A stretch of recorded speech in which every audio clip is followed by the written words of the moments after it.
मल्लिका अपने कमरे में अकेली बैठी होती है। कमरे में हल्की सी खामोशी होती है और मेज पर फैली हुई कागजों की शीट्स उसकी जिंदगी की उलझनों की गवाही दे रही होती हैं।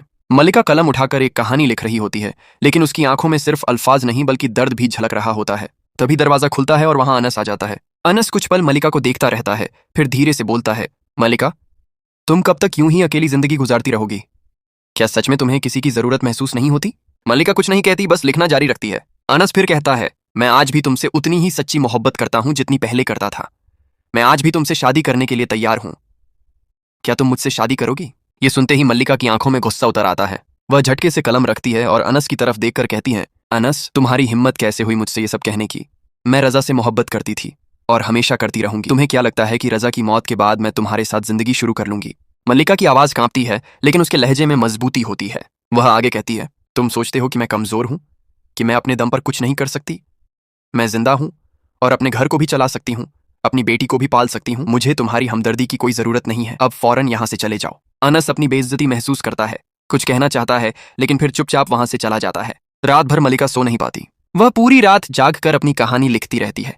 कभी रुकती है, कभी आंसू पोंछती है और फिर से लिखना शुरू कर देती है। जैसे जैसे रात गुजरती है, कहानी पूरी होती जाती है। सुबह होते ही मल्लिका हादिया को स्कूल छोड़ती है और बिना रुके सीधे प्रोड्यूसर के ऑफिस पहुंच जाती है। जब वह अपनी कहानी प्रोड्यूसर को दिखाती है तो वह आदमी हैरान रह जाता है। वह मुस्कुराते हुए कहता है, वाह मल्लिका, तुमने कमाल कर दिया। ये कहानी बहुत दमदार है। अगर हमने इस पर ड्रामा बनाया तो लोग इसे जरूर पसंद करेंगे। कुछ दिनों बाद जब ये ड्रामा सोशल मीडिया पर रिलीज होता है तो देखते ही देखते ट्रेंड करने लगता है। हर तरफ उसी ड्रामे के चर्चे होते हैं।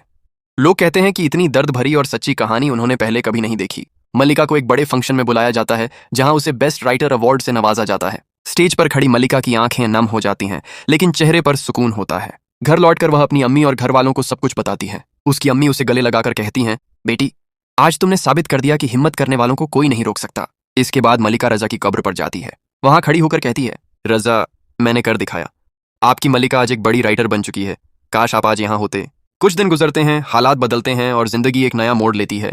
आखिरकार मल्लिका अनस से शादी करने के लिए राजी हो जाती है। अब सवाल यह है, क्या यह फैसला सही होगा या फिर मल्लिका की जिंदगी में कोई नया इम्तिहान उसका इंतजार कर रहा है? आगे की कहानी जानने के लिए चैनल को सब्सक्राइब करें, वीडियो को लाइक करें। अल्लाह हाफिज।